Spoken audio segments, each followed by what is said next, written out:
turabasuhuje mwese inshuti bakunzi mudukurikiye turizera ko aho muri atandukanye mukomeje kugubwa neza twizeye kandi ko mumeze neza mu byo muri gukora mu buzima bwanyu bwa buri munsi tugeze mu mwanya mwiza rero wo kwiga ijambo ry'Imana nkuko mumenyereye muri aya masaha ni umwanya twahariye kuganira ku ijambo ry'Imana reka rero tubasuhuze mwese mwamaje kugera ku murongo ndetse tubashishikarize no guha linki abandi batarahagera kugira ngo nabo babashe kuza kuhagera baze dufatanye kwiga ijambo ry'Imana mbere yuko dutangira reka tubanze dusenge. Turagushimye turaguhimbaje data wa twese wo mu ijuru dushimiye ko wakomeje kuba natwe ukaturinda ukaturindira ibyacu n'abacu tugeze mu kanya keza ko kwiga ijambo ry'Imana tukweretse abadukurikiye bari hirya no hino kugira ngo uhagarare kuri ibyuma by'ikoranabuhanga benshi bakurushaho kukumenya ndetse no kukwitegura nuko nitugera ku musozo turi amahoro turushaho gushima urukundo rwawe uturinde kandi utubane ibidukuri dore ubuntu mu izina rya Yesu amen. Nongeye kubaha ikaze muri aya masaha mudukurikiye tugiye kwigana ijambo ry'Imana nitwa Byiringiro Fabrice akaba ari ngiye tugiye kwigana ijambo ry'Imana muri aka kanya.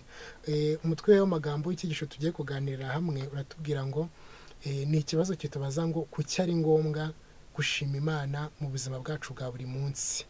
Kuki ari ngombwa gushima Imana mu buzima bwacu bwa buri munsi.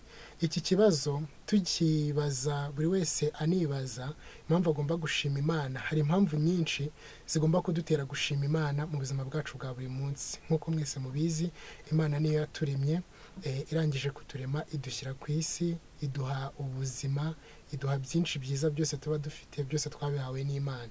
Niyo mpamvu rero dusabwa gushima Imana mu buzima bwacu bwa buri munsi. Muri iki cyigisho cyacu turaza kurebera hamwe ku ngingo zigeze kuri enye zidutegeka cyangwa se zidusaba ko tugomba guhora dushima Imana mu buzima bwacu bwa buri munsi.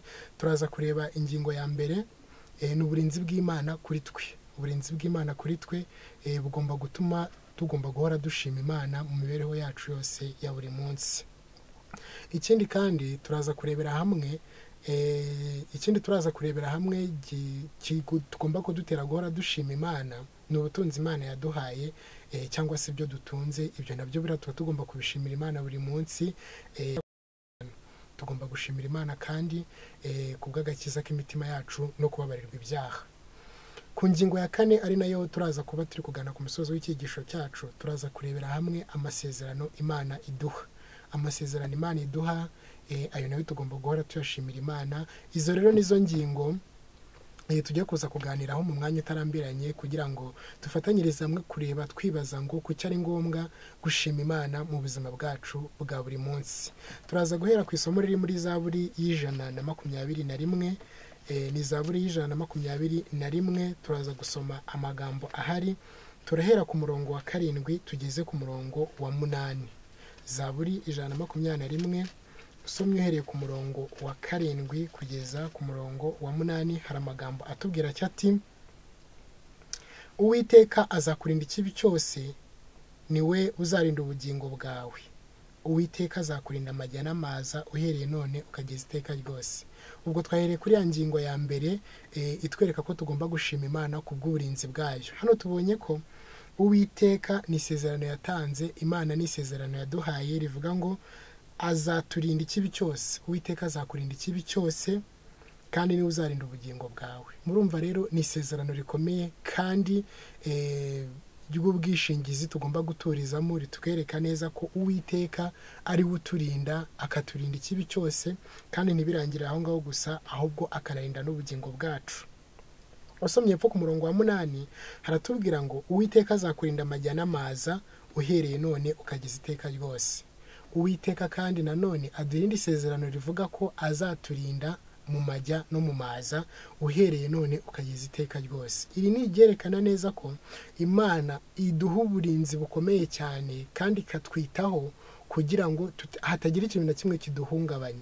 No kuvuga ngo aho waba ugenda hose ibyo waba ukora ibyo ari byo byose n'ibyo waba urimo ibyo ari byo byose hatariho uburinzi bw'Imana nta nubwo dushobora kubaho n'umunota n'umwe. Ariko ku bw'isezerano ry'Imana, Imana yaduhaye yuko izaturinda tujya tuba amahoro, n'ibyo duteganya gukora byose tukabikora kandi bikagera ku mugambi, bitewe n'iki? N'uburinzi bw'Imana itugiriraho, itwitaho mu buzima bwacu bwa buri munsi. Dusomye mu gitabo cy'Intambara Ikomeye, ndaza kuhasoma amagambo atwereka neza ko Imana uburinzi bwayo ijya ibudushyiraho kandi ikatwitaho mu buryo butangaje. Ni igitabo cy'Intambara Ikomeye, paji 368, ni icyigisho cya 31.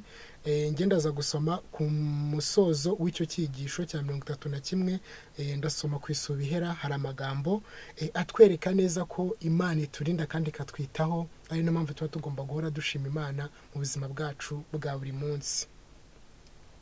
Ndahera mu kwisubiyo hagati, haratubwira ngo twitondera kurinda amazu yacu dukingisha ibihindizo n'ingufuri bikomeye, kugira ngo dukingire ibyacu n'ubugingo bwacu turinda abajura.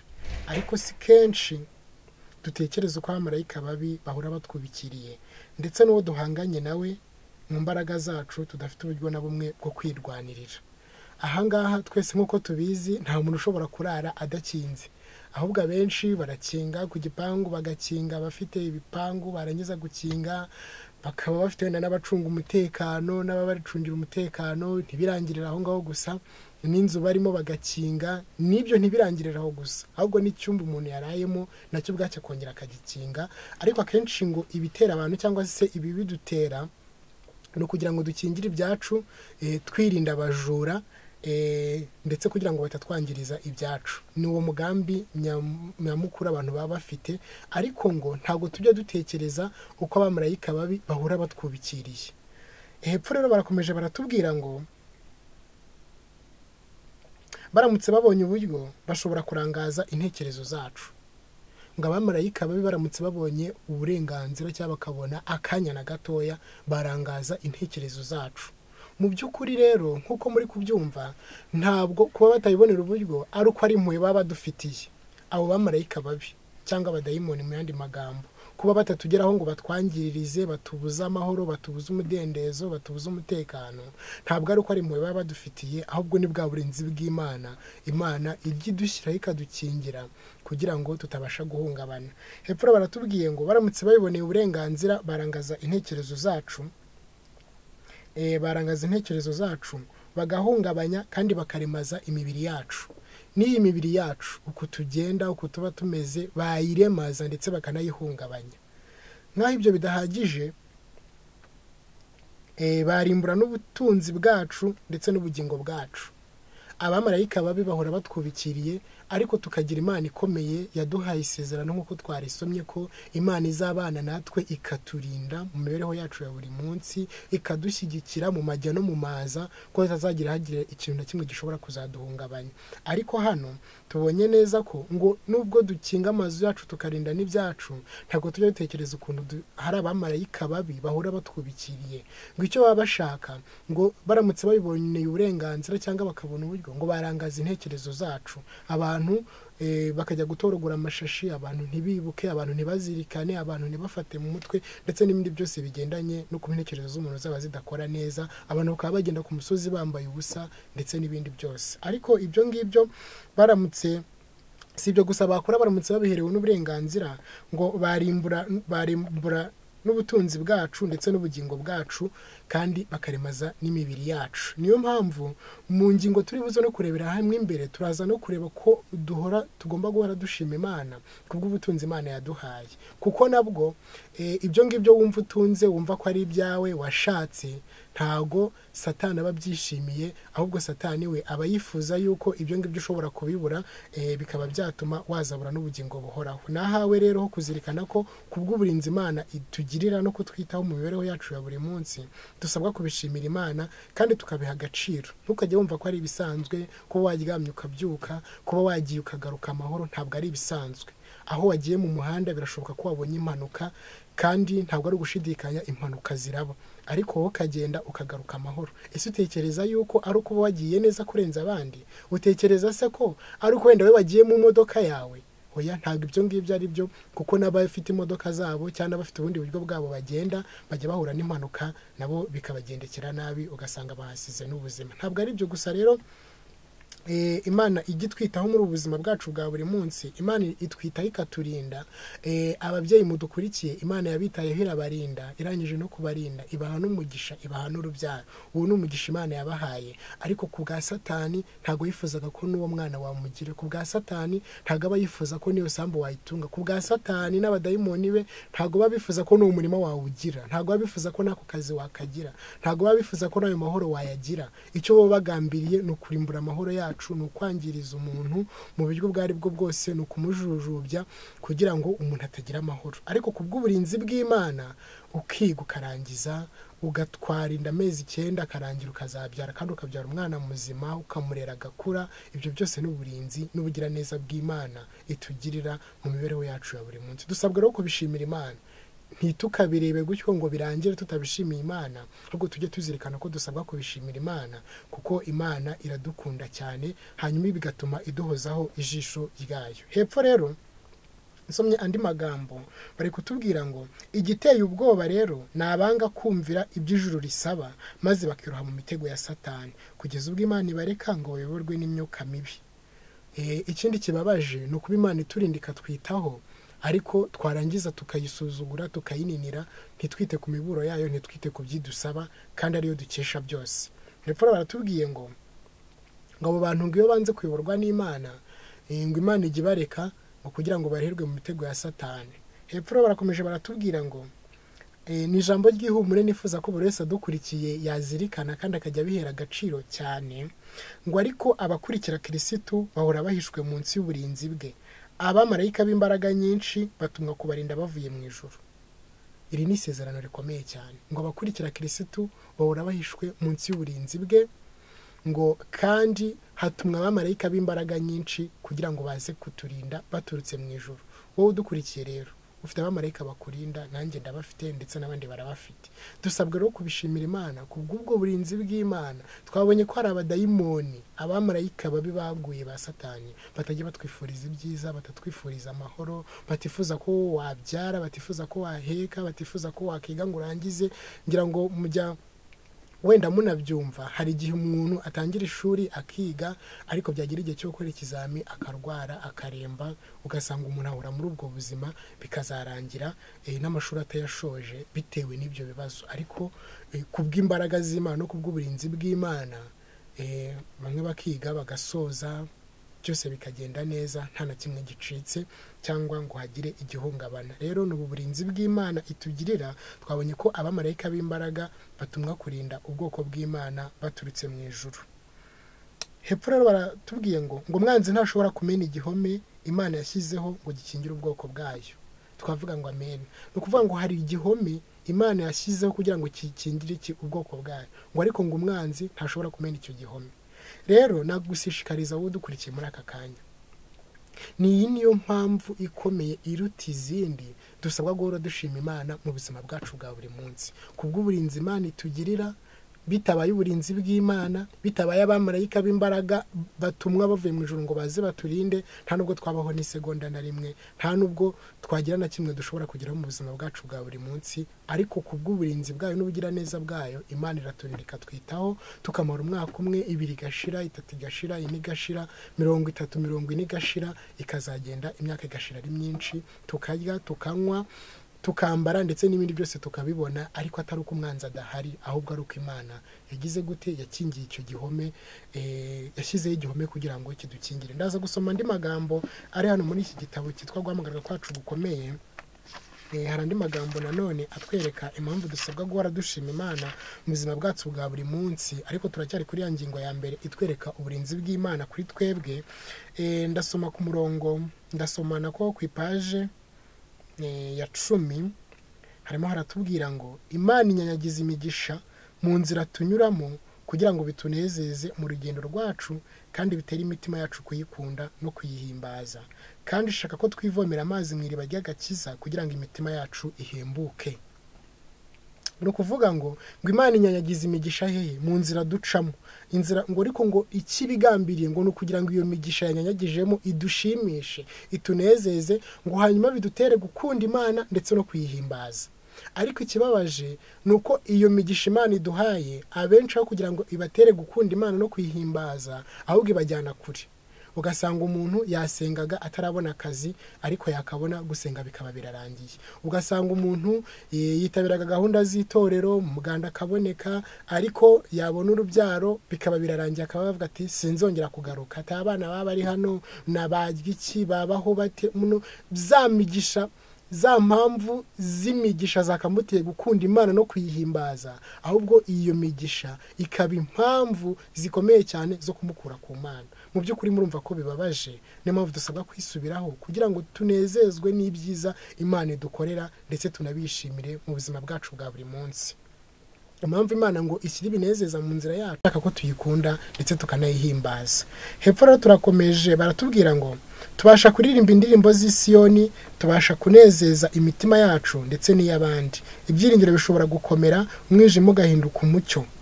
Imana ntiyadutereranye ngo tube mu isi icuza umwijima nk'abashyitsi n'inzererezi zishaka igihugu kirushaho kuba cyiza aricyo cyo mu ijuru, itaduhaye amasezerano y'igiciro cyinshi yo kutworohereza imibabaro. Inzira tunyuramo ikikijwe n'indabo nziza z'amasezerano zihora zumbura ahadukikije zigakwira hose nk'impumuro nziza. Urumva rero Imana yateganyije yuko aho tugomba kuzajya tunyura hose muri uru rugendo turimo rwo muri iyi si tugomba kuzajya tuhasanga amasezerano yo kudutera ihumure ndetse no kudukomeza ndetse n'ibitworohereza imibabaro. Ibyo byose rero ni ubugiraneza bw'Imana Imana yaduhaye ndetse dusabwa guhora tubishimira Imana. Tugomba guhora dushima Imana rero kubw'iyo migisha ndetse no kubwo burinzi bw'Imana Imana yaduhaye mu buzima bwacu bwa buri munsi. Hari indirimbo nkunda cyane ijyanye n'iki cyigisho turi kwiga, ni indirimbo yo mu guhimbaza Imana ya 230 iravuga ngo wibuke imigisha wahawe. Ariko mu cyongereza niho nyikunda, niho bayisobanura neza. Ho mu cyongereza ugenekereje uko bayisobanura mu kinyarwanda, uko irimbwa mu cyongereza ugenekereje mu kinyarwanda iravuga ngo ubara uwo mugisha umwe kuri umwe. Bari uwo mugisha umwe kuri umwe Imana yaguhaye, ntusige n'umwe utabishimiye. Bari imigisha yose Imana yaguhaye ariko ujye ugenda ubara umwe kuri umwe. Umwe kuri umwe. Imana yandinze, uwo ni umugisha urakomeye cyane kuko hari benshi bapfuye. Umvisha amatangazo kuri radio, hari abapfuye, hari abakoze impanuka, hari abarembye, hari abari mu bitaro, ariko uyu munsi wagize amahirwe uracyahumeka. Yego ushobora kuba unarwaye cyangwa ukaba udafite ubuzima butameze neza, kuko igisobanuro cy'isi mu isi nayo ibintu bitagenda nk'uko dushaka. Ubupanga ko ibintu biri buze kugenda neza, uri bwunguke cyangwa kuzajya bunaka, ariko kuko turi mu isi bikarangira ibyo ngibyo utabigezeho. Ariko kuba utabigezeho ntabwo ari uko udafite imigisha Imana yaguhaye. Yakurinze nubwo warwaye, yego urarwaye uranarembye ariko uracyariho. Uracyari no kubasha no kuvugisha n'abaje kugusura, uracyari no kubasha nibura no gutambagira ugasohoka ukigeza hanze. Rero buri wese abashije kureba ku ruhande rwe yabona ko hari imigisha myinshi ikomeye Imana yamuhaye kandi hari ubutunzi bw'agaciro Imana yamuhaye. Hanyuma ibyo ngibyo bikamutera gushima Imana no kuyihimbaza ndetse no kuyikunda. Iyi ngingo ya mbere rero numva twayisubikira aha ngaha, ariko tukazirikana neza ko gushima Imana kubw'uburinzi bwayo bikomeye cyane. Tusaba gushima Imana kuba yahaye urubyaro, tukayishima Imana, sibyo? Nahoze ndi kubona umuntu ejo bundi ariko baza abadamu, yararimo arababaza ati ni irihe jambo wibuka waba waravugiye muri maternity? Bamwe baravugaga bati Imana numfasha nkabyara nzagushima, nzatanga ituro ry'ishimwe, ariko byarangira abyaye neza akabyara n'umwana muzima, ubwo iryo shimwe rikaba rirarangiye. Abandi bagahiga bati nimbona akazi nzagukorera, ariko ubwo yamara kukabona bikaba birarangiye. Nimbona akazi nzakora iki n'iki, ariko ubwo yamara kukabona bikaba birarangiye, agaheruka ibyo ngibyo icyo gihe akikabona, ariko ibyo byose bikaba birarangiye. Ntibirangire naho ngaho gusa, umuntu akarwara akaremba akagera kure, ariko bikarangira adashimye Imana. Ndakubaza wowe dukurikiye, ese wowe nta burinzi Imana yaguhaye, nta masezerano Imana yagiye iguha kandi ikayasohoza mu buzima bwawe bwa buri munsi bigendanye no kukurinda ndetse no kukwitaho? Ubu ngubu iyo migisha ukaba uyifite ariko ukaba utarayishimiye Imana. Tangira ushime Imana rero uyu munsi. ushima Imana mu mutima wawe huzuremo gushima Imana, ariko ngo tugomba kuzurwamo mu mutima gukunda Imana ndetse no kuyihimbaza kubw'ibyiza dukorera, ariko ntibirangire naho ngaho gusa, tugatanga ituro ry'ishimwe ndetse tugashima Imana no mu iteraniro rinini, tukabwira abantu ibitangaza Imana yakoze. Birashoboka ko ibyo ngibyo uri gucamo hari undi uri kubicamo mugenzi wawe, cyangwa uzi ko ibyo bintu bidashoboka, ariko kubwo wabiciyemo bikarangira, genda utange ituro ry'ishimwe kandi ushima Imana no mu iteraniro. Hari n'abajya babiga akavuga ati nzagushima mu iteraniro, ariko byarangira akavuga ati nkushimye mu mutima, birarangiye. Ibyo byose rero ni byerekana neza ko dusabwa kongera kubara iyo migisha yacu, tukawubara umwe kuri umwe Imana yaduhaye, hanyuma tukayishimira mu buzima bwacu bwa buri munsi. Turaza kurebera hamwe kandi ikindi indi mpamvu igomba gutuma duhora dushima Imana ni ubutunzi Imana yaduhaye. Mu by'ukuri twabonye ko igitabo cy'intambara ikomeye paji 368 twabonye neza ko Satani ngo n'abamarayika baramutse babiherewe uburenganzira barangaza intekerezo zacu, bamugaza imibiri yacu, ariko ikindi twabonye kinakomeye kirimo ngo nuko barimbura ubutunzi bwacu. Kandi byaranabaye mu kwa Yobu, byarabaye, ngira ngo murabyibuka ko kwa Yobu byabaye, ubutunzi yari afite bwose bumushiraho, abana baragenda, bikozwe na Satani, ariko yari yabiherewe uburenganzira n'Imana, ariko abuzwa gukora ku bugingo bwe. Ariko ngo Satani nawe aramutse abiherewe uburenganzira, intekerezo zacu yazirangaza, ariko ntibigarukira aho ngaho gusa, n'ubutunzi Imana yaduhaye nabwo bukagenda, tugasigarira aho ngaho nta na kimwe dutunze, Satani agambiriye kutubabaza. Ndaza gusoma imirongo yo muri Bibiliya itwereka neza ko kuba hari ibyo dutunze ari amasezerano Imana yaduhaye, ndetse tuze no kurebera hamwe iki ijambo ry'Imana rivuga ku butunzi Imana yaduhaye. Ndasoma Gutegeka kwa kabiri, ni igice cya 8.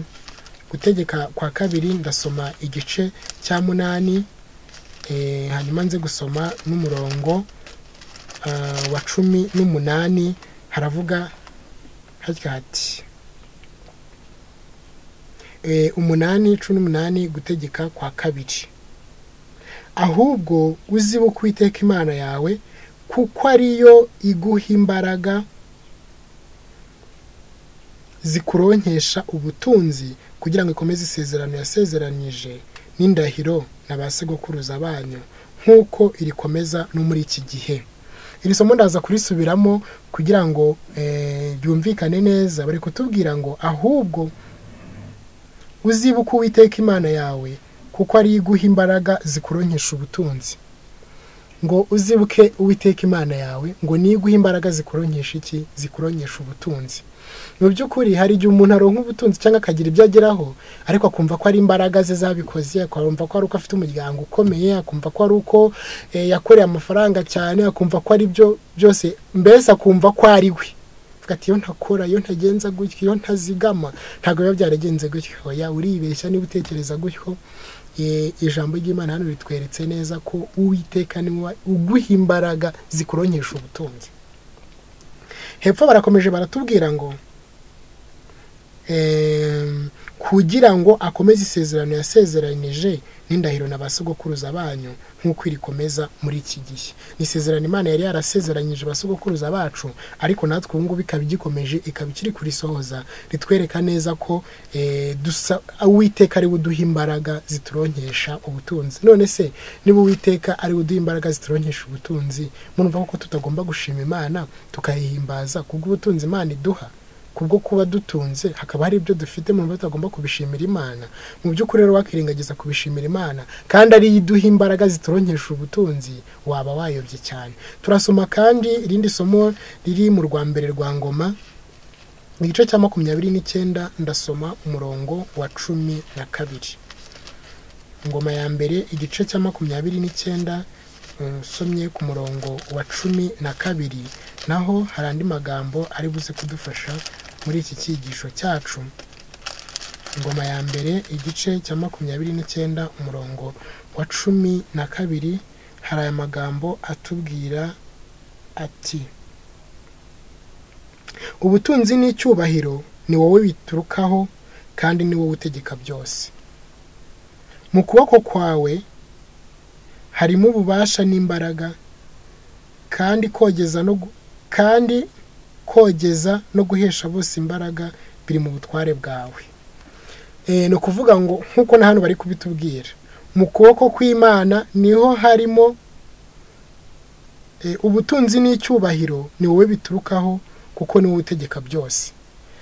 Usomye iri somo riratwereka neza ko ubutunzi n'icyubahiro byose biri mu kuboko kw'Imana kandi akaba ari nayo biturukaho.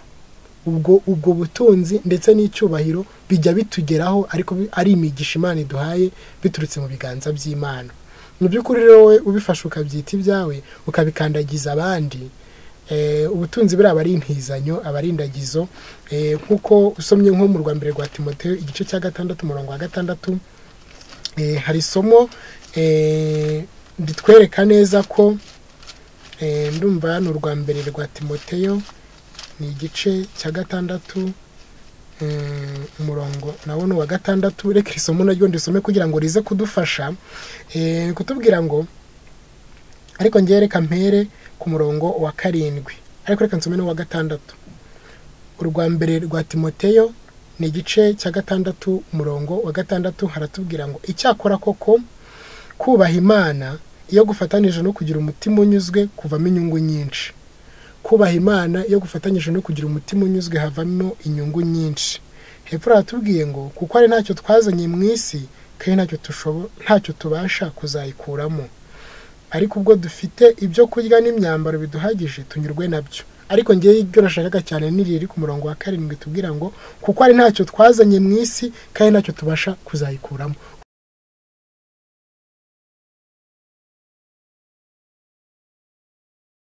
Kuvuga ngo ibyo twazanye mu isi byose ntabwo ari ibyacu kandi nta n'icyo dushobora kuzayikuramo. Ubwo rero nkuko kandi tubisomye hano muri Urwambere rwa mu gice cya 29 umurongo wa 12, twabonye neza ko ubutunzi n'icyubahiro byose bituruka ku Mana. Ubwo rero iyo Mana ibatugiriye icyizere ikabiduha, ikabidutiza, kuko tubonye ko atari n'ibyacu, tuba twaraje ntacyo tuzanye ndetse tukaba tuzagenda nta n'icyo tujyanye. Ubwo rero izo ntizanyo cyangwa se izo ndagizo umuntu aba aguhaye, nawe baze ko umuntu yarakuragije itungo ariko yarangiza akakubwira ati wenda niribyara uzoreze mugenzi wawe, akagutegeka uko uzabigenza kuko itungo riba atari iryawe, ariko we warangiza ibyo nyiri itungo yagutegetse ntuzagire na kimwe ukora. Mu by'ukuri uba wakosheje kandi uba wakoze ibiburanyije n'ibya nyir'ubwite. Nyir'ubwite ashaka yazana itungo rye akongera akarikwaka akaritwara, kuko uba warikoze mu byo mutumvikanye mu yandi magambo. Ubwo rero reka dusome n'irindi somo kugira ngo naryo rize kudufasha. Turasoma Imigani ni igice cya 3 umurongo Imigani ndasoma igice cya 3 kuri iki kijyanye n'ubutunzi ko tugomba kubishimira Imana no kubihimbariza, nayo tumve icyo Imana ibivugaho kugira ngo byose bize kugendanira hamwe. Ni Imigani ni igice cya 3 ndasoma mpereye ku murongo wa 9 ndageza ku murongo wa 10. Haratubwira ngo, wubahishe Uwiteka ubutunzi bwawe n'umuganura w'ibyunguka byose, nibwo ibigega byawe bizuzuzwa kandi imivure yawe isendere imitobe. Wubahishe Uwiteka ubutunzi bwawe n'umuganura w'ibyunguka byose. Bwa butunzi Imana yagutije twabonye ikuragije, irangije irahindukira nakubwira ngo none ubunyubahishe, ariko none urangiza no kubunyubahisha nzaguha umugisha. Nindangiza kuguha umugisha ngo nibwo imivure yawe izasendera imitobe. Bivuze ngo iyo ufashe twatundi Imana yakuragije utwowe wita dukeya tudahagije, ariko ubwo nubwo uri kutwita dukeya hari abandi batadufite, utwo ngutwo wita dukeya ni inzozi za benshi. Baramutse bo batubonye bashima Imana, bayihimbaza, bimwe udakora bo babikora ndetse bakanarenzaho, ariko Imana yahisemo ko ari wowe uzabugira kugira ngo uzabagaburire, ariko bikarangira nawe utabikoreshereje. Ariko hano ijambo ry'Imana riratubwiye ngo, wubahishe Uwiteka ubutunzi bwawe n'umuganura w'ibyunguka byose, nibwo ibigega byawe bizuzuzwa kandi n'imivure yawe ikazasendera imitobe. Mu by'ukuri ushaka ubutunzi bwa Imana yaguhaye bwiyongera bukarenga aho buri, bwubahishe mu Uwiteka, sibyo? Ufasha abababaye, ufasha warushije kuramuka aho kugira ngo bakandagire, ahubwo ubafashe ubunganire. Ibyo ngibyo bizatuma ubona umugisha mwinshi uturutse ku Mana kandi uzabone n'ubugingo buhoraho. turasoma n'irindi somo riri mu rwa kabiri rw'Abikorinto ni igice cya 9 umurongo wa 7.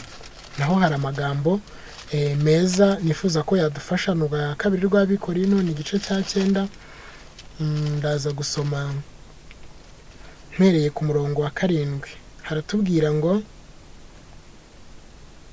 umuntu wese atange nk'uko abigambiriye mu mutima we atinuba kandi adahatwa, kuko Imana ikunda utanga anezerewe. Kandi rero Imana ishobora kubasazaho ubuntu bwose kugira ngo murusheho gukora ibyiza byose mufite ibahagije muri byose. Ni ukuvuga ngo njye nashakaga uno murongo cyane wa 7 uvuga ngo umuntu wese atange nk'uko abigambiriye mu mutima we atinuba kandi adahatwa, kuko Imana ikunda utanga anezerewe. Buri wese ngo natange ariko nk'uko abigambiriye kandi abitanga atinuba yitanga anezerewe. Ibyo ngibyo ngo Imana irabikunda kandi abitange anezerewe. Bishobora no kubitanga utanezerewe, abo bihaye wenda ukagerageza ukiyumanganya ukagaragaza ko wishimye ukabitanga, ariko nyamara abo bihaye wowe ukabitanga ugaragaza nk'isura y'uko uke cyangwa bibahaye bikuvuye ku mutima, ariko nyamara mu mutima urakaye ubabaye, kandi abo ngabo uri kubiha ntibabibona. Yarangiza ukayibaha wenda bakanagusabira n'umugisha, ariko Imana yareba mu mutima igasanga bya bindi wabitanze bitakurimo. Birababaje kuba watanze ibyo ngibyo wita ibyawe bikagenda, ariko ntubibonemo na wa mugisha w'Imana. Imana yageneye abatanga abaha ku bandi, bikarangira nawo mugisha utawubonye. Urumva ko ubuhuye n'akaga gakomeye cyane, ubuhombye kabiri niko twabyita. Hari andi magambo nkunda nanone nifuza ko twaza gusoma ari muri iki gitabo cy'ibyakozwe n'intumwa. Ni iki gitabo cy'umwuka w'ubuhanuzi cy'ibyakozwe n'intumwa. Ndaza gusoma ku cyigisho cya 7, ariko ngiye ndaza gusoma ku ipaje ya 50. Ipaje ya 50 nifuza ko twaza gusoma ari muri iki gitabo cy'ibyakozwe n'intumwa. Ni iki gitabo cy'umwuka w'ubuhanuzi cy'ibyakozwe n'intumwa. Ndaza gusoma ku cyigisho cya 7, ariko ngiye ndaza gusoma ku ipaje ya 50. Ipaje ya 50 kwisubisoza ndetse na boka na 51 ngira amagambo makeya mpasoma, tuzirikane ko tugomba gushima Imana mu buzima bwacu bwa buri munsi. Ni ikibazo turi kwibaza, ese ni kuki tugomba gushima Imana mu buzima bwacu bwa buri munsi? Hepfo rero haratubwiye ubu byakozwe n'intumwa mu cyigisho cya 7 paje ya 51 haratubwiye ngo Imana niyo ihira abantu ikabaha ubutunzi, kandi bikora icyo kugira ngo abantu bashobore gutanga ku bw'iterambere ry'umurimo wayo. Twahoze tubisoma ko ubutunzi abantu bafite babukomeye mu biganza by'Imana, kuko Imana ari ibutanga. Naha rero harabiduhamirije mu mwuka w'ubuhanuzi ngo Imana niyo ihira abantu ikabaha ubutunzi, kandi bikora icyo kugira ngo abantu bashobore gutanga ku bw'iterambere ry'umurimo wayo. Ubwo bwa butunzi Imana iba yaguhaye, noneho tubyumve neza, ntabwo Imana iba buguhaye gutyo gusa, ahubwo ikimara kuguha ubutunzi ukabona iyo sambu, ukabona ako kazi, ukabona iyo mibereho uzajya ukuraho amafaranga, Imana iba yiteguye ku iterambere ry'umurimo wayo rigiye kugera mbere. Ariko noneho ikibabaje kuri ibyo ni uko iyo Imana iguhiriye ikaguha bwa butunzi, Imana igikubura, ndetse gusa iterambere ry'umurimo wayo ryo ntirisubira inyuma, ahubwo rigakomeza, ariko rigakomeza abandi wowe utabigizemo uruhare. Kandi wowe Imana yahaye ubutunzi wagombaga gukora kugira ngo ufatanye n'abandi umurimo w'Imana ubashe kujya mbere. Hepfo haratubwiye ngo niyo ivusha izuba ikavuba n'imvura. Imana niyo ivusha izuba yarangiza ikavuba n'imvura, ubwo wahinga kugira ngo uhinge weze, ni Imana iba yabikoze. Ntabwo ari uko wafumbije amafumbire meza, ntabwo ari uko ufite umurima mwiza, ntabwo ari uko wahinze kare, ntabwo ari uko wateye kare, nta nubwo ari uko wateye imbuto nziza. Ahubwo Imana niyo ibipanga ikabigena, ikavusha izuba ndetse n'imvura byose bikwiriye. Nawe baze guhinga urubuto rumwe, rukaruhinga rukagera mu butaka, ariko rukazeraho imbuto zirenze imwe, zikaba imbuto nyinshi. Ubwo urumva ko byose ari umugisha w'Imana. Hepfo haratubwiye ngo niyo ituma ibimera bibaho, ni nayo ituma ibimera bigira gute bibaho. Hepfo baratubwiye ngo itanga ubuzima n'ubushobozi bwo kugera ku byo dukeneye. Imana ngo itanga ubuzima ndetse igatanga n'ubushobozi kugira ngo tugere ku byo dukeneye. Imigisha yose dufite ituruka mu biganza byayo byuzuye ubuntu. Icyambere somo mukaba mwaryumvishije ngo imigisha yose abantu dufite ituruka mu biganza by'Imana.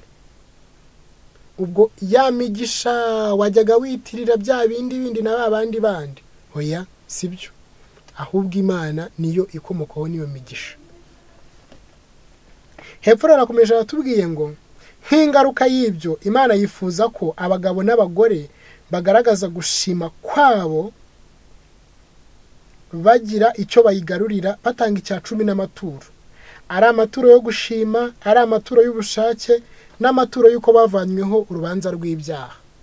Ngo Imana noneho kubwo tubonye ko imigisha yose Imana iduha, imigisha yose nako dufite ari Imana yiduha, noneho ngo Imana yifuza ko abagabo n'abagore yahaye iyo migisha ngo bagire umutima wo gushima, ngo bagakora ibintu bikurikira. Kugira ngo bagire umutima wo gushima ngo ni ukugarura icya 10 n'amaturo muri bya bindi bungutse, ariko bagatanga amaturo yo gushima Imana. None kavuga uti Imana warakoze, urandinda, nakoze urugendo ejo bundi, ngenda ibirometero n'ibirometero, ntega inshuro nyinshi, urandinda mba amahoro, sinagira icyomba, imodoka yatujyanye iratujyana tugarura amahoro, bwanyiriyeho, urandinda ngira mu rugo amahoro. Ugatanga ituro ry'ishimwe, ugatanga 1 mu 10, ugatanga n'ituro ry'ishimwe, ndetse warangiza ugatanga n'amaturo y'ubushake ndetse n'ayuko bavanyweho urubanza rw'ibyaha. Iyo ngingo ngira ngo murayibuka, turaza no kongera kuyigarukaho ko tugomba gushima Imana ko twavanyweho ibyaha cyangwa ko twabariwe ibyaha kubw'agakiza k'imitima yacu Imana yaduhaye. Nabyo tugomba kubishimira Imana, ariko byo turaza kubigarukaho nkuko naye basezeranije ku ngingo iri imbere. Turaza gukurikira iyi ngiyi turiho, ariko ingingo ya kabiri turiho nitwereka neza ko ibyo dutunze byose dusabwa kubigarurira Imana, tukerekana ko tunyuzwe n'imigisha Imana yaduhaye, tukabishimira kandi bikatunezeza. Baratubwiye rero ngo iyo ibyo gukora umurimo w'Imana byazanwaga mu bubiko bwayo hakurikijwe gahunda y'Imana yo gutanga icya 10 n'ibyungutswe n'amaturo y'ubushake, haboneka byinshi cyane byo guteza imbere umurimo w'Uwiteka. Ngo abantu baramutse bakurikije gahunda Imana yatanze yo gutanga icya 10 n'amaturo, bakagarura byinshi bakabizana ku bushake, ngo mu nzu y'Imana haboneka byinshi, hanyuma umurimo w'Imana ukabasha ugatera imbere mu buryo bwihuse, ariko baramutse bakurikije gahunda Imana yabahaye. Nyamara imitima y'abantu inangizwa n'ubugugu kunangira. Imitima y'abantu ngo ijya yinangira, ariko inangijwe n'ubugugu. Ubugugu bukanangira umuntu, ubwo ibyo yari afite akareba akavuga ati nimbikuraho biraba ari ibibazo, nimbikuraho ntago ndabona ibingibi. Kandi uramutse ubikuyeho ntacyo waba, ndetse twanabonye ko ari n'isezerano ahubwo ko nidukuraho tugatanga Imana izadufasha ikaduhinda imigisha, bya bindi bikiyongera bikaba byinshi. Ntago ushaka ko byiyongera se?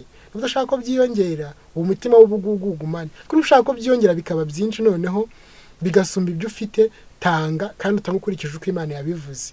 Garagaza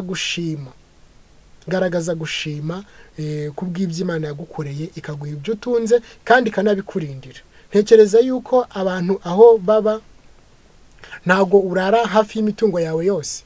Wenda ngo urare aho wahinze ibigori, ngo urare no mu nzu, urare naho wororeye kuboroye, cyangwa urare aho ukorera akazi, urare mbese ahantu hose imitungo yawe wenda yose ubu yirebera hamwe, nurangiza uvuga uti ngewe imitungo yanjye mba nayicunze, ihene ziraha, inka ziraha, umurimo uraha, ibintu byose biraha. Ntabwo ibyo bintu bishoboka. Uvuga ngo rero ushobora no kuza ukaza kuryama bya bigori byawe, inka zikajyamo zikabyona, cyangwa abantu bakaza bakanabyiba, hatariho uburinzi bw'Imana nk'uko twabibonye. Ubwo rero icyo usabwa ni ugushima Imana kubw'ibyo ngibyo Imana yaguhaye, ukabishimira Imana. Ngo hanyuma rero ngo ariko ngo imitima y'abantu nicyo kintu kibabaje, ngo iginangizwa n'ubugugu, kandi nk'uko byabaye kuri Ananiya na Safira, bagira ikigeragezo cyo kugumana igice cy'ibiguzi, nyamara bakagaragaza bya nikize ko bahirije iby'Imana ibasaba. Abantu benshi baye umutungo wabo bikorera ibibanezeza, nyamara abantu nubwo banga gutanga mu by'Imana ibasaba, ntabwo ari uko mu buzima busanzwe badatanga, ahubwo ngo mu buzima busanzwe baye umutungo wabo bikoreshereza ibibanezeza gati ngomba kugura ibi n'ibi ukabitondekanya ukabigura, si bibi kugura ibyo ukeneye mu mutungo ufite, ariko noneho hakazamo n'ibyo kwinezeza, hakazamo n'iby'agakabyo n'akarusho n'ibindi byose. Ariko aho ngaho mu byo kwinezeza ugashyiramo umutungo mwinshi, ariko mu by'Imana umutungo ukagenda ukaba mukeya ndetse ukawuzanira n'ubwo bugugu. Ngo ni hano batubwiye ngo abagira icyo cyitegererezo ngo ni kimwe cyane niya na Safira bagerageje kugabanya ku biguzi bari bagurishije isambu bakazana bicya byanikize bagabanyijeho umutungo. Hepfo barakomeje baratubwira ngo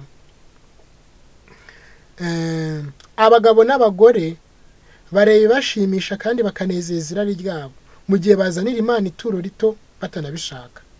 Ngo abagabo n'abagore bareba ibibashimisha kandi bakanezeza irari ryabo, ariko mu gihe bazanira Imana ituro rito kandi ngo bakanerizana batanabishaka. Mu by'ukuri koko murumva bitababaje?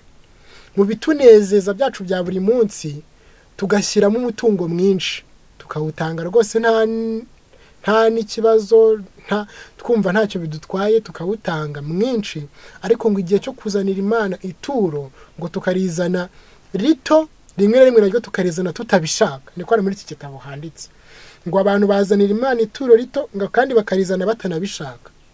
Kandi Imana twabonye ko niyo nkomoko y'ubutunzi ufite, niyo nkomoko y'ibyo utunze. Rero kwirengagiza kuyishima, kwirengagiza kunezezwa niyo migisha Imana iguhaye, nawe urumva ko wibukije igikomeye cyane. Kandi nk'uko twabibonye ni uko Imana iyo ubikozemo ukabitanga ngo iguha n'ibindi ikabikongerera. Hepfo barakomeje baratubwira ngo bibagirwa ko umunsi umwe Imana izababaza gusobanura uko bakoresheje umutungo wabo, kandi ko itazigera yemera ibyo bashyira mu bubiko bwayo bidashyitse nk'uko itemeye ituro rya Ananiya na Safira. Ngo ntabwo Imana izigera yemera ituro abantu batanga ridashyitse bashyira mu bubiko bwayo, kandi ngo ntizigera yemera n'inzitwazo abantu bagiye batanga. Ubwo rero reka tuzirikane ko ibyo dutunze ari Imana yabiduhaye, kandi kubitugarurira, kandi twanabibonye. Rega none se kwanga ibyo ngibyo utunze kubikomeraho ukabyimaho abantu, ukabyimaho Imana, ukabigumana, kandi ejo n'ubundi umuntu abazanapfa akabisiga, urumva biba ari n'agahinda gakomeye cyane. Noneho iyo wagiye kandi abantu babona umwanya uhagije wo kubirya bakisanzura, waranagiye utaranabibahaye nibura ngo bagusabire umugisha. Buriya uriya mubyeyi Doroka yagize amahirwe yo kuba yarasobanukiwe neza ko ibyo yaratunze byose ari iby'Imana. Arangije afata umutungo we n'igihe cye abikoresha yambika abakire. N'igihe yari yapfuye abantu ngo bazanaga ya myambaro yagiye badodera, bakaza bayerekana, bari kuyereka Petero bati dore imyambaro yatudodeye, dore imyambaro yatudodeye akiriho. Uriya yari yarasobanukiwe. Ni urugero rwiza rw'umuntu wasobanukiye ko ibyo afite byose yabihawe n'Imana, kandi ko yagombaga kubikoreshereza, kandi byatanze umusaruro. Rero na aya magambo twari turi kugira ngo dusome, ariko tuzirikane neza ko Imana ubutunzi idutije ikaduha, ntabwo ari ubwacu ngo tubwikoreshereze uko dushaka, ahubwo Imana ibishaka yuko tuyikoresha mu buryo buyihesha icyubahiro, ndetse tukananyurwa n'iyo migisha Imana yaduhaye. Turakomeza rero ku ngingo yacu ya gatatu, impamvu tugomba guhora dushima Imana ni agakiza k'imitima yacu no kubabarirwa ibyaha. Mu by'ukuri rero ukurikije aho twari turi, sinzi wowe udukurikiye ngo wari uri hehe, ariko subiza amaso inyuma urebe mbere y'uko umenya Imana, mbere y'uko umenya ijambo ryayo, ubuzima wari ubayemo, aho wari uri. Abenshi mwari mu kabari, wakoreraga amafaranga ukagenda yandi yose ukayanywera, ukayatsinda mu kabari, bugacya nta n'igihumbi ufite. Wararwanaga bakagufunga ugahora ufungwa, waribaga bakagukubita bakakuvuna, wakoraga n'ibindi byose byinshi bibi. Ariko kubwo kumenya ijambo ry'Imana no kwakira ubutumwa bwiza no kugendera mu nzira nziza, ibyo byose byararangiye birarekwa. Mu by'ukuri urumva udafite ishimwe rikomeye ufitiye Imana ugomba gushima. None se kubera icyo udashima Imana? Nuko ibyo iriya wari uri kubayo byari bikunejeje? Hoya pe, ndabizi neza ko nawe bitari bikunejeje, byari bikubabaje, nta nubwo wari ufite amahoro. Ariko waraje ugera mu gakiza, ugomba kunezezwa n'ako gakiza Imana yaguhaye, ukakayishimira, kubw'uko wababariwe ibyaha, kandi tugashimira Imana yuko Yesu yaje akatwitangira ibyaha byacu, twaba ari bapfuye tuzize ibyaha n'ibicumuro byacu, tukabona agakiza kubw'amaraso ya Yesu. Ubu Yesu akaba yaratubereye igitambo kandi akatubera n'umutambyi mukuru, akaba ari kutuvuganira mu bwami bwo mu ijuru, kandi akaba anatubashisha gucika ku byaha ndetse na kamere, tukaba turi no kwitegura kuzabona ubugingo buhoraho. Iryo rero ni ishimwe rikomeye cyane usabwa guhora ushimira Imana, kandi ntibirangire gutyo gusa, ahubwo tukabona neza ko ari ikintu gikomeye cyane. Ni isomo turasoma muri Yohana, ni igice cya 3 umurongo wa 16. Yohana igice cya 3 umurongo wa 16 haratubwira ngo kuko Imana yakunze abari mu isi cyane byatumye itanga umwana wayo w'ikinege kugira ngo umwizera wese atarimbuka ahubwo ahabwe ubugingo buhoraho. Kuko Imana itatumye umwana wayo mu isi gucira abari mu isi witeka, ahubwo yabikoreye kugira ngo abari mu isi bakizwe nawe. Kubw'urukundo Imana yakunze abari mu isi byatumye itanga umwana wayo w'ikinege ari we Yesu Kristo kugira ngo azaducungure abantu twari dupfuye tuzize ibicumuro n'ibyaha byacu. Urumva rero ntago dusabwa kubyirengagiza ngo tubyirengagize tubeho gutyo gusa, ahubwo tugomba kwibuka ko dufite umurengezi. Nawe utekereza ukuntu kera umuntu yakoraga icyaha Yesu ataraza kwitangira abantu, ariko kugira ngo icyo cyaha kibabarirwe, muzi ibitambo yatambaga, agatamba ibitambo, kandi n'ukuntu yihanaga nabwo byabaga binagoranye. Ariko ubu ngubu tukaba turi mu ngoma y'ubuntu ndetse y'agakiza, Yesu yaraje akatwitangira, ariko ubu ngubu tukaba turimo turanyanyagiza ayo mahirwe, tuyatera inyoni, tuyafata ko ari ibintu bisanzwe, nyamara Imana yarakoze ibikomeye cyane, yarakoze ibirenze twe tutashoboraga kwikorera twebwe ubwacu. Tunasomye Abaroma igice cya 6 ugasoma ku murongo wa 23, hari amagambo atubwira ati kuko ibihembo by'ibyaha ari urupfu, ariko impano y'Imana ni ubugingo buhoraho muri Yesu Kristo umwami wacu. Iki nicyo twagombaga guhembwa, twagombaga, kuko ibihembo by'ibyaha ari urupfu. Iyo Yesu ataza ngo twitangire ibyaha byacu byari buturimbuze tugapfa buheriheri, ariko Yesu aje akitanga ku musaraba, tuzabonera impano y'ubugingo buhoraho ariko binyuze muri Yesu Kristo. Murumva rero ni agaciro gakomeye cyane. N'Abaroma igice cya 10 umurongo wa 9 naho hari andi magambo twakwifashisha kuri iyi ngingo kugira ngo twungane, kutubwira ngo niwatuza akanwa kawe yuko Yesu ari umwami, ukizera mu mutima wawe yuko Imana yamuzuye, uzakizwa. Niwatuza akanwa kawe yuko Yesu ari umwami, ukizera mu mutima yuko Imana yamuzuye, uzakizwa. Muri kuri dusabwa kwatuza akanwa kacu yuko Yesu ari umwami, kandi tukaba twizeye ko Yesu, ko Imana yamuzuye, tugakizwa. Rero kuri aho ngaho ntabwo nshaka kuza kuhatinda cyane, ahubwo twakijijwe, tubona agakiza binyuze muri Yesu, binyuze mu gitambo cye. Ubu ni igitambo gihoraho ndetse n'umutambyi mukuru wacu wa twese, kandi nta waheza uwo ari we wese aramwakira. Abenshi twamenye iryo banga rero twitabirwa rarika. Turangije kwitabirwa rarika, tuva mu nzira zacu mbi n'imigendere yaho twari turi tugiye gupfa tuzize ibyaha n'ibicumuro byacu, twitabira rarika ry'ubutumwa bwiza. Ariko tunararikira mwebwe mwese mutaritabira rarika ry'ubutumwa bwiza ko muri gukererwa, ko mwasigaye, kuko kuba muri Yesu ni ibyishimo, ni amahoro. Ntago nabona uko mbigereranya, ntacyo nabona nabigereranya nacyo, gusa kuba muri Yesu ni byiza. Hanyuma ariko tuhageze muri izo mbabazi, muri ayo mahoro, turagenda turaryama turasinzira pe, twirengagiza aho twari turi. Tugomba gutekereza iminsi yacu ya nyuma y'ahashize hacu, tukareba naho turi uyu munsi, bikadutera gushima Imana. Nawe ibaze hahandi wari uri na bya byaha wari urimo, iyo warabipfiriyemo cyangwa ukabirwariramo uburwayi, kuko icyaha wagipfiramo ndetse ushobora no kukirwariramo n'uburwayi ndetse budakira. Ariko ibyo byose bikaba bitarabaye, urumva neza ko ari amahirwe Imana yatanze. Ayo mahirwe rero tugomba guhera tuyashimira Imana. Ndasoma andi magambo muri iki gitabo n'ubundi cy'umwuka w'ubuhanuzi mfite hano, kitwa Ibyakozwe n'Intumwa. Ndasoma ku ipaje y'132. Hari amagambo ndibuze kuhasoma atwereka neza ko tugomba gushima Imana ku bw'agakiza k'imitima yacu, ku bw'agakiza k'imitima yacu. Bari kutubwira ngo urupfu rwa Kristo rwerekana urukundo rw'Imana ruhebuje yakunze umuntu. Urupfu rwa Kristo rwerekana urukundo ruhebuje Imana yagize ite, Imana yakunze umuntu. hepfo haratubwiye ngo urupfu rwe ni ingwate y'agakiza kacu. Urupfu rwa Yesu ni ingwate y'iki? Y'agakiza kacu. Kuvana umusaraba ku mukirisitu byaba gukura izuba mu kirere. Mu kigereranyo hano bakoresheje gikomeye cyane ngo kugira ngo kuvana umukirisitu ku musaraba ngo bihwanye no gufata izuba ukarikura mu kirere. Murumva namwe izuba ritari mu kirere mwibaza uko byaba, haba hari umwijima uteye ubwoba. Ariko ngo umusaraba utwegereza Imana ukatwunga nayo. Mu mpuhwe nyinshi z'urukundo rw'umubyeyi, Yehova areba umubabaro umwana we yihanganiye kugira ngo akize inyoko muntu urupfu rw'iteka ryose, maze akatwemera mu mwana we akunda.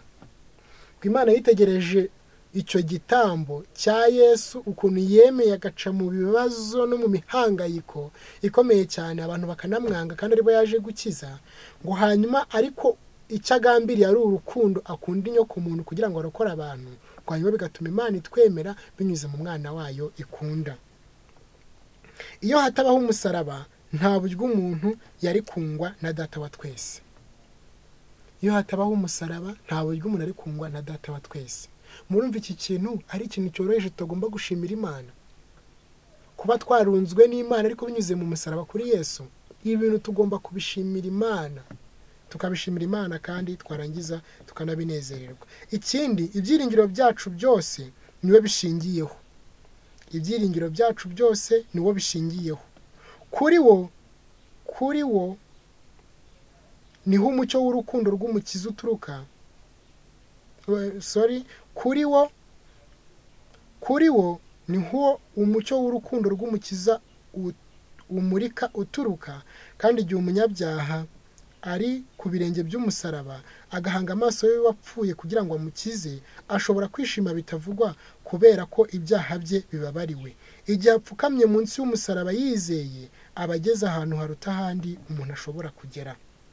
Binyuze mu musaraba tumenya ko Data wa twese mu ijuru dukunda urukundo rutarondoreka. Mbese dushobora no gutangazwa n'impamvu Pawulo yavuze ati, ariko njye sinkirata ikindi keretse umusaraba w'umwami wacu Yesu Kristo. Natwe rero nta kindi tugomba kwirata, tugomba kwirata Yesu, tukirata umusaraba we, ndetse tukirata ko twabonye agakiza. Ibyo ngibyo tugahora tubishimira Imana mu mibereho ndetse n'ubuzima bwacu bwa buri munsi. Ndaza gusoma andi magambo ari mu gitabo cy'Ibifuzwa ibihe byose, ariko ndibuze gusoma soft. Ni icyigisho cya ndaje nsome, ni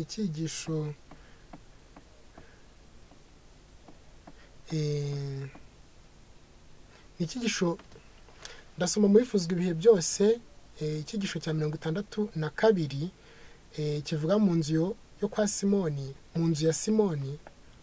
Ndasoma mu Bifuzwa ibihe byose mu cyigisho cya 62, mu cyigisho cyitwa mu nzu ya Simoni.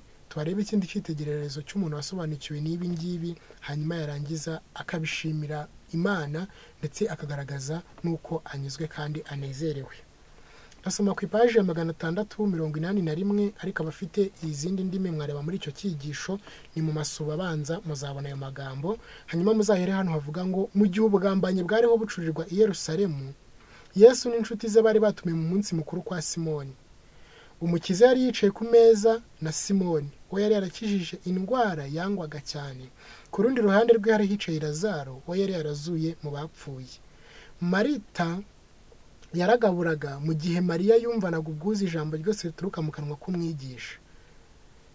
Icyo gihe ngo igihe bari barimo abatambyi bakuru n'abanditsi bari Yerusalemu barimo baracura imigambi mibi yo kubamba Yesu, Yesu n'intumwa ze bari batumiwe kwa Simoni. Simoni Yesu yari aramukijije uburwayi, ariko ngo ahantu yari yicaye kuri ayo meza byari ibintu binejeje cyane. Yari yicaye hagati ya Simoni yakijije uburwayi, ndetse ku rundi ruhande hicaye na Lazaro nawe yari yarazuye. Marabizi ko yamuzuye yaramaze iminsi 4. Hanyuma Mariya nawe yari hafi aho, ariko Marita yarimo arategura ibyo mu gikoni, ngo we yaragaburaga, niko kazi yari arimo arakora. Hanyuma rero amagambo ndi gushaka cyane yakurikiye havuga ngo, kubw'imbabazi ze Yesu yari yaramubabariye ibyaha bye, kandi avana mu gituro musaza we yakundaga cyane. Umutima wa Mariya wuzura ishimwe ryinshi. ngo kubw'imbabazi za Yesu yari yaramubabariye ibyaha bye, arangije no kumubabarira ibyaha bye azura musaza we yakundaga. Mu by'ukuri ngo ibyo ngibyo abitekereje, atekereza ukuntu bari bazanye amabuye bagiye kumutera bakamwica, atekereza ukuntu Lazaro yaramaze iminsi 4 mu mva yaramuzuye. Ibyo byose ngo umutima wa Mariya wuzuramo ishimwe ryinshi. Urangije kuzuramo ishimwe ryinshi, mwumva icyo yakoze. Yari yarumvise Yesu avuga iby'urupfu rwe rwari hafi. Urukundo rwe rwinshi n'agahinda yari afite byateye umutima yo kumwubahiriza bitaraba. Mu kwitanga kurenza urugero, yari yarabashije kubona urwabya rw'amavuta meza nk'amadahano y'agati kitwa narada y'igiciro cyinshi cyane, kugira ngo yasige umubiri wa Kristo. Nuko noneho ubwo abantu benshi bizeraga ko agiye kwambika ikamba ry'ubwami, umubabaro wa Mariya uhinduka umunezero, kuko ntiyashobora no kwihanganira ntiyashobora kwihanganira kutazanira umwami ibyo kumwubahiriza. Nuko apfunduye umukondo w'amadahano, ayo mavuta yasuka ku mutwe wa Yesu no ku birenge bye, arapfukamararira ku birenge bye kandi abihanaguza imisatsi ye miremire. Ariko iki ngiki icyabimuteye Mariya, ngo kubw'imbabazi za Yesu yari yaramubabariye ibyaha bye. Arangije kumubabarira ibyaha bye, azura na musaza we yakundaga cyane. Ibyo ngibyo ngo umutima we bimutera ishimwe. Ntabwo biriya bikoze kubwo kwigaragaza kugira ngo bari mu birori bamurebe, cyangwa kugira ngo yaye, nk'uko bamwe mu ntumwa ze baje kubimushinza za Yesu baje kubimushinza biturutse kuri Yuda. Ntabwo ari cyo cyari cyayimuteye, ntabwo ari umutima, ahubwo ni umutima wishimwe wuzuye muri we wo kwibuka ibyo Yesu yamukoreye, akamubabarira ibyaha, yarangiza akanamuzorera musaza we. Numva arafite impamvu zikomeye cyane zagombaga kumutera gushima Imana. Kandi ngo yari yarumvishe ko bavuga ko na Yesu ubwe yakundaga kubivuga ko azapfa. Arangije agura amavuta y'igiciro cyinshi ngo mu kwitanga kurenza urugero. Ariko arangije aravuga ati ninyamusiga yarapfuye ntabwo azabimenya, ahubwo ahitamo kuyamusiga akiri muzima akibyumva, kugira ngo agaragaze wa mutima wishimwe. Ikindi kintu gikomeye, ngo yibwiraga ko ari buhite ntawe umubonye, ariko umubavu kwira mu cyumba utuma abahateraniye bose bakebuka. Yuda cyane iyo migenzereze ntiyategereza kumva icyo Yesu abivugaho, ahubwo atangira kwijujuta abwira abari hafi, ageza nawe cyaho umwigisha we ko yemeye ko bapfusha ibintu busa. Akoresheje uburiganya bukomeye agerageza kumvikanisha umubabaro we. Yuda yari umunyaruhago rw'abigishwa, kandi kubw'imirimo ye bwite yari yarakoze rwihishwa muri uwo mutungo, agabanya kuri uwo mutungo n'ubundi wabaga ari mukeya. Ngo Yuda yajyaga akora muri uwo mutungo kuko yajyaga abikira intumwa, ngo yarangiza akajya wihembamo, kandi n'ubundi warabaga ari mukeya. Rero igihe yavugaga ngo muri aya mavuta mwapfushije ubusa agomba gufasha abakene, ntabwo ari umutima wo gukunda abakene wari ubimutiye, ahubwo ni umutima wo gukunda ubutunzi. Hepfo rero baratubwiye ngo reka nikomerezaho ndi gushaka cyane. Mariya ababazwa n'ayo magambo ashavuje, atinya ko mukuru we yamurega ko atagaguza ibintu. Ahari yibwiraga ko n'umwigisha nawe yamucyera ko atazi guteganya. Yari agiye kwiyufura atireguye nta n'impamvu atanze. Nuko mu kanya humvikanijwe ry'umwami ngo nimumureke muramuterera icy'agahinda. Yesu yabonye agahinda n'akaga Mariya yari arimo, yari azi ko yifuje ku bw'icyo gikorwa kugaragaza ishimwe ry'uko yababariwe ibyaha bye. Ni isomo cyane nashakaga, ngo bakimara kumutera agahinda bakavuga ayo magambo, ngo yaratekereje aravuga ati Marita naza noneho aravuga ko ntagaguza ibintu. Aratekereza aravuga ngo ubu na Yesu nawe agiye kuvuga ko ntazi guteganya, ko nsesagura. Ariko ngo agiye kumva yumva ijambo ry'ihumure rimubwira ngo muramuterera icy'agahinda. Ngo iryo jambo ryamubereye ihumure. Ariko ngo impamvu, ngo Yesu kuko yarebaga mu mutima, ngo yarazi ko yifuje icyo gikorwa yarakoze cyari icyifuzo cyo kugaragaza ishimwe ry'uko yababariwe ibyaha. Maze umwami ashaka kugarura ihumure mu mutima we. Nuko mu gihe abandi bijujutaga bitonganya, umwami azamurijwe aravuga ati ankoreye umurimo mwiza. Abakene muri kumwe n'abiteka, kandi aho mwashakira mwabagirira neza, ariko ngewe ntituri kumwe iteka. Akoze uko ashoboye, abanje kunsiga amavuta ku mubiri awutunganyiriza guhambwa. iki ni igikorwa Mariya yakoze cyo kugaragaza ishimwe ry'uko yababariwe ibyaha bye ndetse akanazurirwa umusaza we. Hepfo barakomeje batubwira ngo impano ihumura neza Mariya yateguye gusiga umurambo w'umukiza ayimusukaho akiri muzima. Mu gihe cyo guhambwa impumuro y'uwo mubavu yari kuzura mu mva gusa, mu gihe umutima we noneho wanejejwe n'icyo gihamya cyo kwizera n'urukundo. Ngo iyo aza kubikora Yesu yarapfuye ari amavuta akaba ari bwo yamusikaho ngo uwo mpumuro yari bukwire mu mva gusa, ariko ngo noneho ubwo yabikoze akiriho ntabwo yakwiriye mu mva gusa, ahubwo yakwiriye no mu mutima we, arishima kandi ngo Kristo anezezwa n'icyo gikorwa cyo kwizera ndetse n'urukundo. Iyi ni impamvu rero nyamukuru tugomba guhora dushima Imana kubw'agakiza k'imitima yacu no kubarirwa ibyaha byacu binyuze muri Yesu ndetse binyuze no ku musaraba. Ingingo dusorejeho, iyi mpamvu tugomba guhora dushima Imana nuko kuko Imana idukunda yaduhaye amasezerano y'ihumure. Ayo masezerano tugomba guhora tuyanezererwamo. Tugomba kunezezwa n'amasezerano Imana yaduhaye, ntitunezezwe nayo gusa, akadutera ihumure, ntadutera ihumure gusa, abo akadutera no guhora dushima Imana. Usomye Yesaya igice cya 41, Yesaya ni igice cya 41,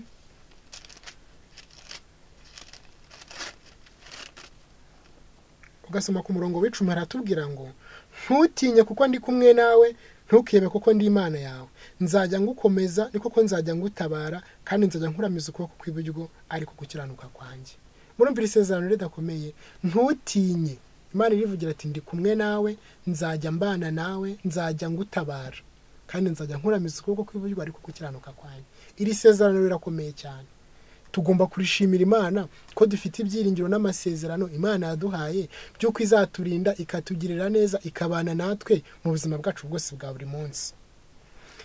Tukanasoma kandi na Yeremiya igice cya 29 umurongo wa 11, naho hari irindi sezerano ryiza Imana yatanze. Amasezerano mu byanditswe byerayo ni menshi, ariko turajya tunyuramo muri amwe muri makeya twena no kugana ku musozo kugira ngo tubashe kurebera hamwe ko tugomba guhora dushima Imana ariko bitewe n'amasezerano Imana yaduhaye. Yeremiya igice cya 29 umurongo wa 11 aravuga ngo erega nzi ibyo nibwira nzabagirira, ni amahoro si ibibi, kugira ngo mbarimo umutima w'ibyo muzabona hanyuma, kandi ni ko Uwiteka avuga. Nzi ibyo nibwira nzabagirira. Imana izi ibyo yibwira izagira ute izatugirira. Ni amahoro si ibibi, ni amahoro si ibibi, Imana izatugirira ibyiza ngo kugira ngo mbaremo umutima w'ibyo muzabona hanyuma, ni ko Uwiteka avuga. Aya ni amasezerano Imana yatanze binyuze mu ijambo ryo no mu byanditswe byera kugira ngo amasezerano dukomeze umutima, narangiza kudukomeza umutima bitume duhora dushima Imana mu buzima bwacu bwa buri munsi. Somye n'Abatesalonike igice cya 3 umurongo wa 3, naho hagaragaza neza ko hari amasezerano dufite Imana yaduhaye. Ayo masezerano yo tukaba dusabwa kuyanezererwamo kandi twarangiza tukayashimira Imana. Ni igitabo cy'urwa kabiri rw'Abatesalonike, urwa kabiri rw'Abatesalonike, ndasoma igice cya 3 ku murongo wa 3, haratubwira ngo ariko umwami ni uwo kwizerwa, niwe uzabakomeza mwebwe abarinda umubi, kandi ibyanyu tubyiringijwe n'umwami yuko ibyo dutegetse mubikora kandi muzajya mubikora. Ariko ibyo nashakaga cyane ni iringiri ryo mu Batesalonike igice cya Batesalonike ba kabiri igice cya 3 umurongo wa 3 bitubwira ngo ariko umwami ni wo kwizerwa, niwe uzabakomeza mwebwe abarinda umubi. Umwami wacu ni wo kwizerwa, azadukomeza kandi agira ati aturinda umubi. Tugomba kunezezwa rero n'ayo masezerano akadushimisha kandi tukizera yuko tuzatabarwa. N'urwa kabiri rw'Abakorinto igice cya 2 umurongo wa 20 hari n'irindi somo naryo dushobora gusoma. Urwa kabiri rw'Abikorinto ni igice cya 2 umurongo wa 20 rivuga ngo iby'Imana yasezeranije byose muri we nimo iri nicyo gituma ari we dutera kuvuga ngo amen. ngo Imana ihimbazwe natwe. Imana niyo idukomezanya natwe muri Kristo, kandi niyo yadusize, niyo yadushyizeho ikimenyetso, iduha umwuka wayo mu mitima yacu ho ingwate. Ngo Imana amasezerano yayo yasezeranije ni yego, nta gishobora kuyahindura mu yandi magambo. Twe tugomba kuvuga ngo amen, bibe bityo, kuko ibyo Imana yasezeranye byose ntibeshya, kandi ibyo yagambiriye no kubikora izabikora.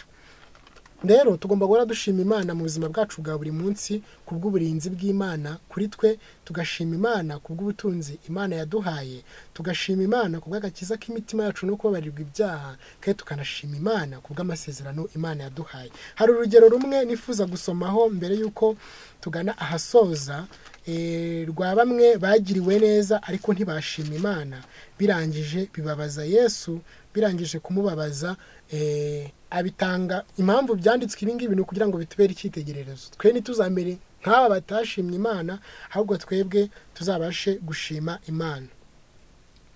Nuko Yesu ari mu nzira, ni Luka igice cya 17 nasoma mpere ku murongo wa 11, hari kutubwira umutwe w'amagambo ngo Yesu akiza ababembe 10. Nuko bari mu nzira bagiye Yerusalemu, anyura hagati y'i Samariya n'i Galileya. Akigera mu kirorero asanganirwa n'ababembe 10,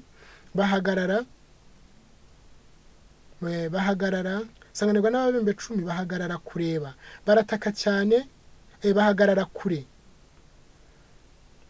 kure barataka cyane bati, Mutware Yesu tubabarije. Ababonye arababwira ati, nimugende mwiyereke umutambyi.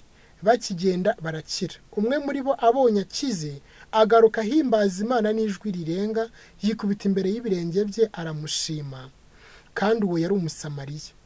Yesu aramubaza ati, ntimwakize muri 10? Babandi 9 bari he? Nta bandi bagarutse guhimbaza Imana keretse uyu munyamahanga? Kandi aramubwira ati, byuka wigendere, kwizera kwawe kuragukijije. Mu by'ukuri aba 10 bose bari bababaye, barwaye, ndetse ngo banahagarara kure batabaza Yesu. Yesu arabakiza, aravuga ngo mugende mwiyereka abatambyi, barakize. Ariko ngo muri babandi umwe muri babonye akize, aragaruka yikubita hasi ashima Imana arayihimbaza. Noneho ngo Yesu amubonye aravuga ati, se none babandi 9 mwari muri kumwe bari hehe? Simwakize muri 10? Atabandi mwari muri kumwe bari hehe? Ariko nyirumva ko byamuteye agahinda mu mutima, arababara aravuga ati, abantu bakire ntibagaruke no gushima Imana. Ibyo nabyo ni akaga gakomeye cyane, kuba abantu bakorerwa ibyiza ntibagaruke gushima Imana, bagaheruka ibyo byiza babikora. Wapanze imishinga urayipanga yose igirwaho nk'uko wayipanze, nubwo bitabaye 100%, ariko byarabaye. Ibu rero ni uburyo bumwe bwo kuba umuntu yashima Imana. Ushobora gushima Imana mu mutima, ukumva unejejwe n'ibyo Imana yagukoreye, ndetse ukanabishima no mu ruhame twabibonye. Ariko hari ikindi Satani ajya atera abantu kigaragazwa nko kudashima cyangwa kuba indashima, ni ukuba umuntu afite imigisha Imana yamuhaye y'uburyo bwose twarondoye n'indi tutabashije kuvuga, ariko yarangiza akaba umunyamaganya, akavuga ati, aha abana mfite hariya, ati cyabaguha, ati ntibumva, ntibagera gute, ati nabaswa, ati ntiwarora, ati umurimo mfite hariya, ati ntiwera, ati iyo migisha yose Imana yaguhaye ukagenda ukayifata, ukabona ko nta gaciro ifite, ukayita ko rwose byoroheje cyane. Ibyo ngibyo ntabwo Imana ibinezererwa, ahubwo Imana ishaka ko umugisha wose ufite usabwa kuwushimira Imana kandi ukawunezererwa. Amagambo rero ngiye gusorezaho ni amagambo ari muri iki gitabo cyitwa Guhamagarwa kwacu gukomeye. Ndaza gusoma ku ipaje y'135 amagambo asoza icyigisho cyacu cyatubazaga ngo kuki ari ngombwa guhora dushima Imana mu buzima bwacu bwa buri munsi. Harimo haratubwira ngo ni icyigisho cy'129 guhamagarwa kwacu gukomeye. Niho ngiye gusoma aya magambo. Harimo haratubwira ngo mu migisha yoroheje duhabwa n'Imana harimo inkomezi nyinshi kuri twe ziruta iziboneka mu gusoma imirimo y'amateka yanditswe arebana no kwizera n'inararibonye y'abantu b'Imana b'ibyamamare. Ngo mu migisha yoroheje Imana iduha harimo inkomezi nyinshi ushobora kuruta uko twasoma amateka yenda y'ibyamamare ariko bo mu kwizera. Abo ngabo ariko imigisha Imana yaduhaye harimo inkomezi nyinshi cyane. Ibyo twiboneye by'imigisha y'Imana twahawe kubwo gusohorezwa amasezerano yayo y'agaciro, tubasha kubibika mu ntekerezo,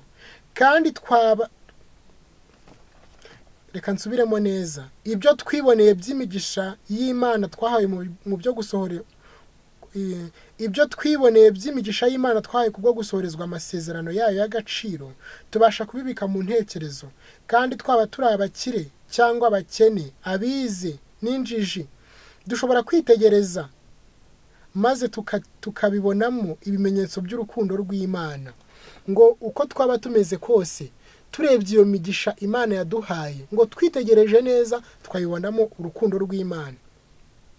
Buri kimenyetso cyo kwitabwaho n'Imana, ubugira neza n'imbabazi zayo, bukwiriye guharaturwa nk'inzibutso zidasibangana mu byumba by'intekerezo. Aya magambo ndaza kuyasubiramo kugira ngo muze kuyumva neza. Buri kimenyetso cyose cyo kwitabwaho n'Imana, ikimenyetso cyose cyo kwitabwaho n'Imana. Wari usitaye ariko ntiwagwa, kandi wari uri ku gasozi ntiwanakomereka, icyo ni ikimenyetso gikomeye cyane. Wari ufashe urwembe urarukandagira cyangwa n'ikindi cyuma cyashobora kukwangiza ariko nticyakwangiza. Moto yari gutwaye yari igiye gukora gisida ariko ntiyayikora, sibyo? Ibyo ngibyo nano batubwiye ngo kwitabwaho n'Imana, ubugira neza n'imbabazi zayo, bikwiriye guharaturwa nk'inzibutso zidasibangana mu byumba by'intekerezo. Ugahora utekereza ubwo bugira neza Imana yakugiriye, ukabiyishimira. Kandi no magambo yacu ya buri munsi hakavamo ibintu byo kwiheba, tukaba dufite amagambo meza, mu yandi magambo amaganya n'ibiki byose. Oya, ntabwo ibyo ngibyo ari byo tugomba guhorana. Imana ishaka ko urukundo rwayo n'amasezerano yayo byandikwa mu bubiko bw'intekerezo. Urukundo n'amasezerano y'Imana yandi twabonye ngo Imana ishaka ko byandikwa mu bubiko bw'intekerezo. Rinda iby'agaciro Imana yaguhishuriye kugira ngo he kugira inyuguti n'imwe isibangana cyangwa se ngo yijime. Igihe Abisirayeli begukanaga intsinzi idasanzwe nyuma yo kuva muri Egiputa, inzibutso z'izo ntsinzi zararinzwe. Ni ukuvuga ngo Abisirayeli babaga bari mu rugendo bakagira igikorwa Imana ibakorera, bajyaga bubaka inzibutso. Hanyuma ngo izo nzibutso zahoraga zibibutsa uko Imana yagiye ibatabara n'ibitangaza Imana yagiye ibakorera. Ni ukuvuga ngo rero Imana yategetse Mose na Yosuwa gukora umurimo wo kubaka inzibutso. Igihe Abisirayeli begukanaga intsinzi idasanzwe ku Bafilisitiya, Samweli yashinze ibuye ry'urwibutso maze aryita Ebenezeri, maze aravuga ati, Uwiteka yaratuzahuye kugeza na n'ubu. Mbese ntabwo dushobora gusubiza amaso inyuma tukareba ibyiza yadukoreye mu gihe cyashize? Ntabwo ni ikibazo kiri kwibaza. Ntabwo dushobora gusubiza amaso inyuma ngo turebe ibyiza Imana yadukoreye mu gihe cyashize, aho kwitegereza ibigeragezo bishya no kwiyongera kw'ibituburagiza. Ngo kugira ngo tugume twitegereze ibigeragezo bishya bigenda biza no kwiyongera kw'ibituburagiza,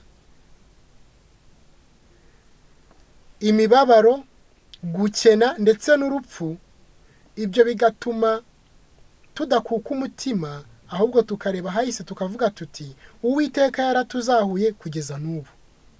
Ngo kugira ngo duhore turebe ibituburagiza, imibabaro, urupfu, ubukene n'ibindi, tujye dusubiza amaso inyuma turebe ibyiza Imana yadukoreye, natwe dushinge inzibutso ariko tuzisinge mu mitima yacu, tujye tuvuga ngo natwe Uwiteka yaratuzahuye kugeza na n'uyu munsi. Nzakomeza kurinda umutima wanjye muri we nk'umuremyi wo kwizerwa, azakomeza kurinda ikibitsanyo namubikije kugeza kuri urya munsi. Amagambo dusoreje aratubwira ngo reka twe kwitegereza amagambo dusoreje baratubwira ngo reka twitegereze inkingi z'urwibutso zitwibutsa iby'Imana yadukoreye mu kudukomeza no kudukura mu maboko y'umurimbuzi. Reka twitegereze inkingi z'urwibutso zitwibutsa iby'Imana yadukoreye mu kudukomeza no kudukura mu maboko y'umurimbuzi. Twabibonye, reka mu ntekerezo zacu twongera twibuke imbabazi Imana yatugiriye, amarira yaduhojeje, imibabaro yoroheje, ibyatuburagizaga yakuyeho, ubwoba yirukanye, amakene yakemuye n'imigisha yaduhaye. Tuzaba twikomeje imbere y'ibiturindiriye byose kubwo kwibuka urwo ruzerero rwacu. Reka namwe nshuti bavandimwe mwari mudukurikiye muri aka kanya, usubize amaso inyuma urebe iby'Imana yagukoreye. Ese koko nta mpamvu ufite zo gushima Imana? Ese koko nta mpamvu ufite zagutera guhimbaza Imana kubw'iby'Imana yagukoreye? Urabona ari ibintu biri aho ngo bisanzwe gusa?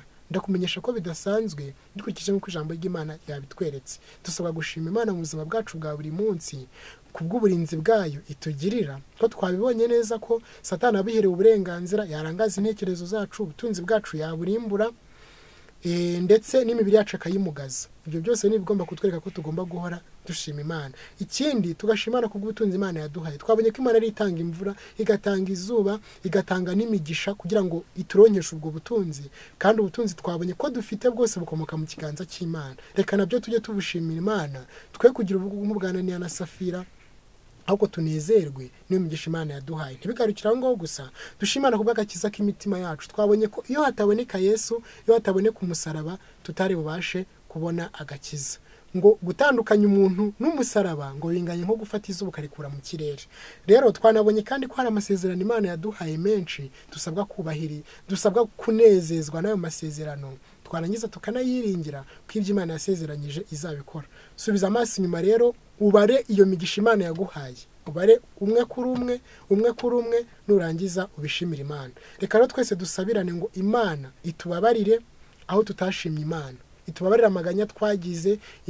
amaganya twagize, kandi twari dufite imigisha Imana yaduhaye, itubabarire n'ukundi kwirengagiza kose imigisha Imana yaduhaye, ahubwo iduhe imbaraga, iduhe n'ubwenge, kandi duhe guhora tuyishima mu mibereho yacu ya buri munsi. Tubisabirane ngo twese ngo Imana ibiduhere ubuntu kandi izaduha amaherezo meza mu izina rya Yesu, amen. Reka dusenge. Turagushimiye, turaguhimbaje Data wa twese wo mu ijuru, tugushimiye ko wemeye ko twiga ijambo ryawe, abana bari hirya no hino bakurikiye, tubasabiye umugisha, kandi turakwinginze ngo tubabarire kwirengagiza kugushima mu mibereho yacu ya buri munsi, ugiye kugushima nk'uko bikwiriye, kandi mu byo dukora byose hagaragaremo kugushima ndetse no kukubahiriza. Uzaduha amaherezo meza kandi uzaduhe kuba mu bwami bwawe, tubigusabye mu izina rya Yesu, amen.